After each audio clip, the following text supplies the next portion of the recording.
और जीवन की ये परीक्षा इसे स्वयं देनी होगी।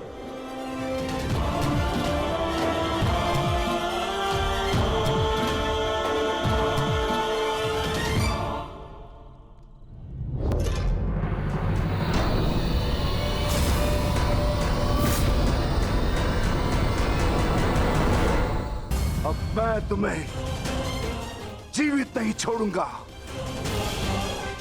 सच हो जा मरने के लिए। अश्वत्थामा!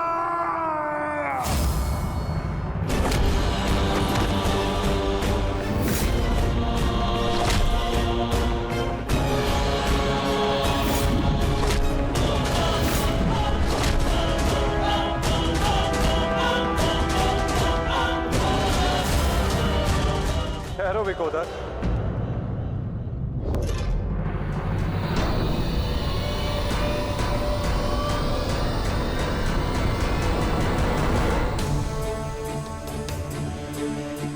अश्वत्थामा तुम्हारा गुरु पुत्र है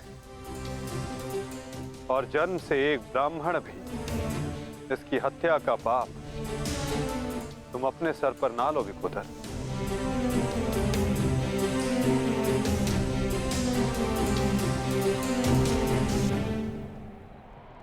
किंतु माता, इसने जो किया है वो क्षमा के योग्य नहीं।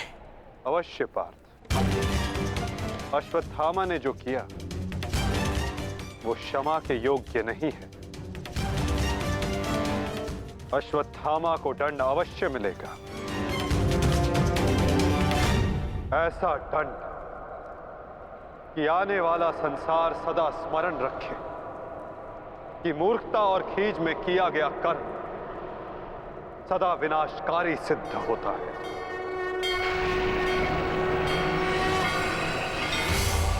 पार्थ, अश्वत्थामा के मस्तक की मणि निकाल।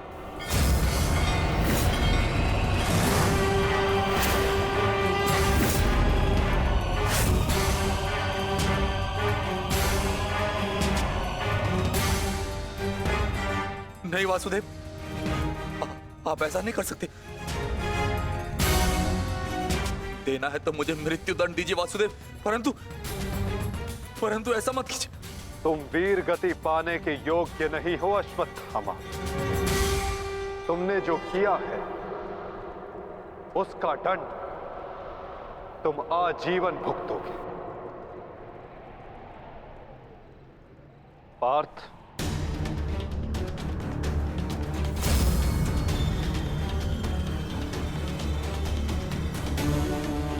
रुक जाओ अर्जुन। अर्जुन, मैंने कहा मेरे पास मत आओ। रुक जाओ।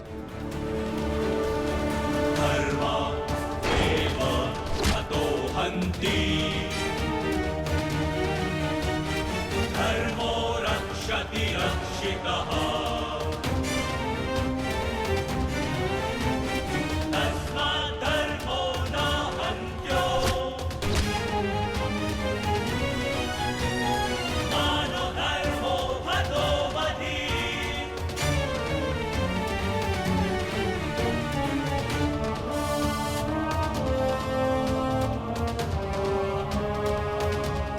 अर्जुन नहीं, नहीं अर्जुन, धर्मो रक्षति रक्षितः। नहीं अर्जुन, नहीं अर्जुन, मानो धर्मो हतो वधि। अर्जुन नहीं, नहीं अर्जुन, नहीं अर्जुन, धर्मो रक्षति रक्षितः। नहीं अर्जुन, नहीं अर्जुन, मानो धर्मो हतो वधि। अर्जुन नहीं। वासुदेव, क्षमा कर दीजिए।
मैं तुम्हें श्राप देता हूं अश्वत्थामा,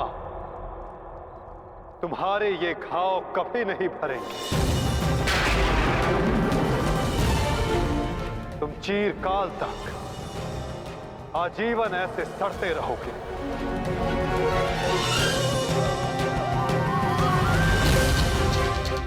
ये घाव लिए तुम जीते रहोगे अश्वत्थामा, और कलयुग तक समस्त संसार को संदेश दोगे कि पाप का भार असहनीय होता है।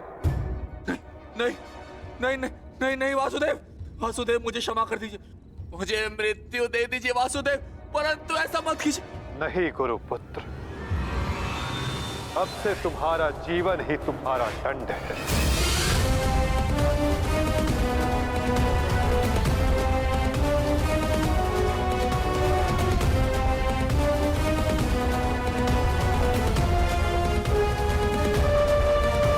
श्राप देता हूं अश्वत्थामा, तुम्हारे ये घाव कभी नहीं भरेंगे। तुम चिरकाल तक आजीवन ऐसे सड़ते रहोगे। ये घाव लिए तुम जीते रहोगे अश्वत्थामा, और कलयुग तक समस्त संसार को संदेश दोगे कि पाप का भार असहनीय होता है।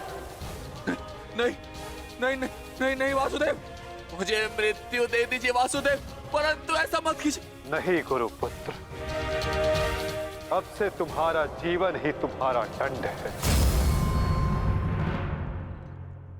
ये क्या हो गया विदुर, ये क्या हो गया? एक भूल के कारण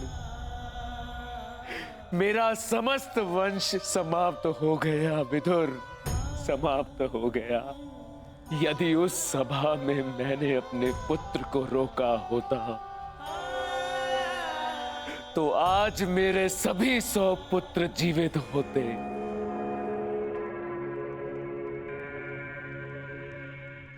किंतु अब समय आ गया है पश्चाताप करने का।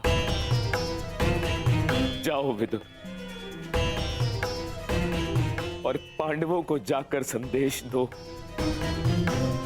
कि वो आकर अपना राज्य ग्रहण करें, और भीम से कहना कि वो मेरी सभा में आने से पूर्व वो मेरे समक्ष आए।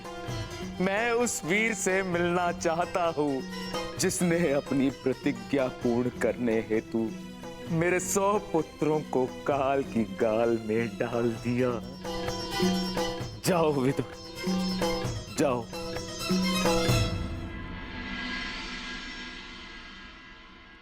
महाराज धृतराष्ट्र की आज्ञा का पालन अवश्य होगा महात्मा विदुर। कल पांडव उनके समक्ष अवश्य प्रस्तुत होंगे।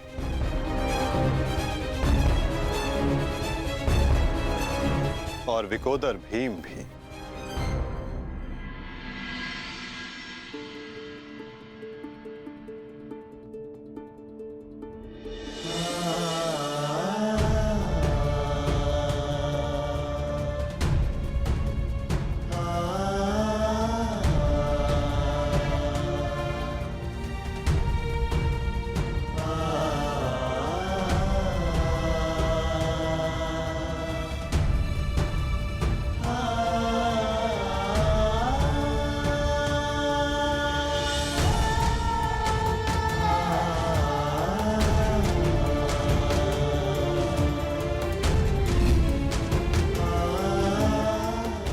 कल्याण हो पुत्रों।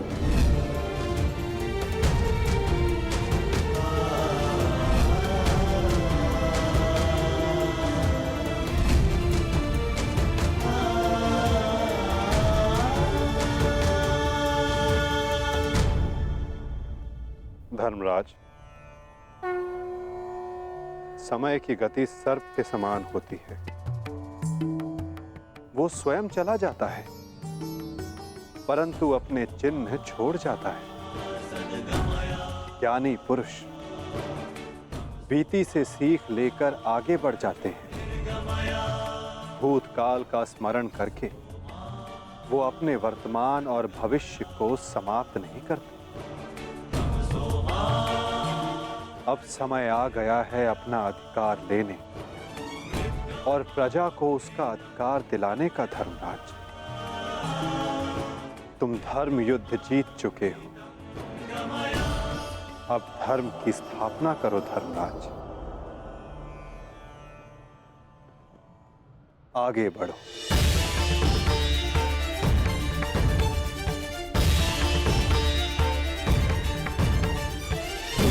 क्षमा शमोस्तेयम् शौचमिन्द्रिय निग्रहः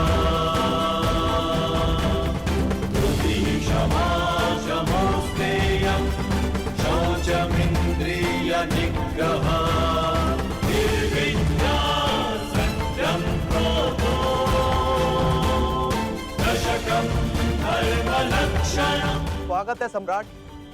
महाराज धृतराष्ट्र आप सभी की प्रतीक्षा कर रहे हैं। दशकं धर्मलक्षणम् दशकं धर्मलक्षणम्। ठहरो सैनिक।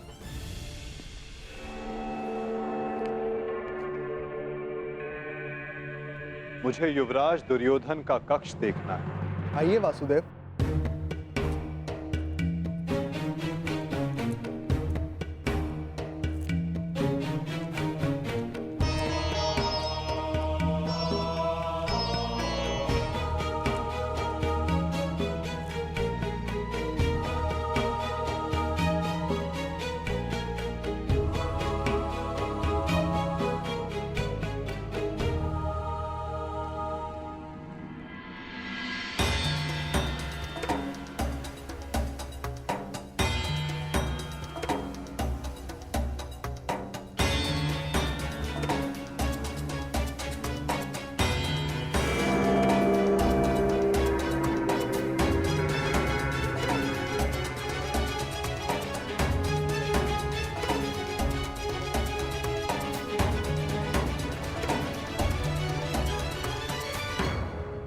इस लो प्रतिमा का उपयोग युवराज अपने युद्ध अभ्यास के लिए किया करते थे। किंतु ना अब दुर्योधन शेष है, ना युद्ध। अब इस प्रतिमा का स्थान बदलने का समय आ गया है।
ये वही सभा है जो भारत के सबसे वीर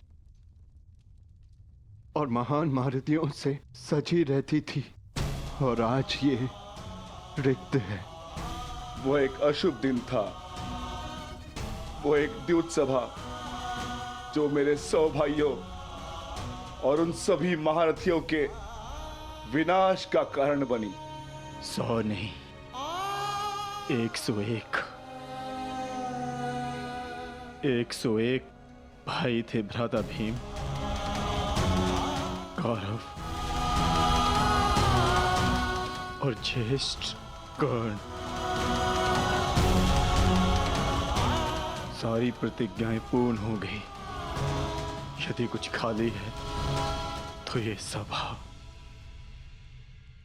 तुम सब विलाप ना करो।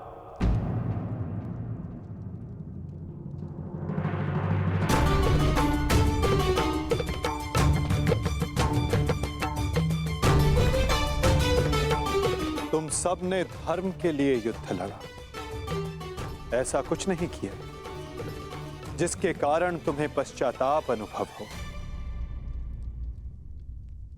ठीक कहा वासुदेव।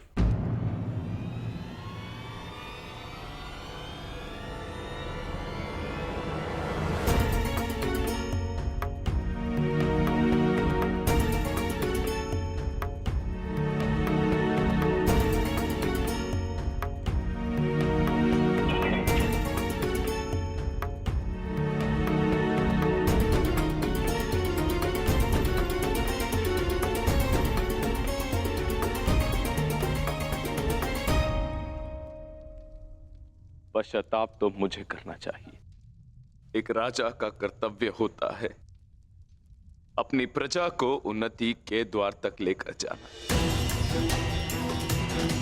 और एक पिता का कर्तव्य होता है अपनी संतान को धर्म के मार्ग पर ले जाना। परंतु मैं दोनों में से एक भी कर्तव्य का निर्वाह उचित रूप से ना कर सका। यदि आज ये सभा रिक्त है तो उसका कारण मैं ही हूं वासुदेव। भीम, तुमने मेरे 100 पुत्रों का वध किया है, किंतु अब मुझे तुम्हारे भीतर अपने वो 100 पुत्र अनुभव होते हैं। पुत्र, एक बार, केवल एक बार एक अभागे पिता के आलिंगन में आ जाओ। मुझे ऐसा लगेगा कि मैंने अपने सभी पुत्रों को अपने आलिंगन से लगा लिया है।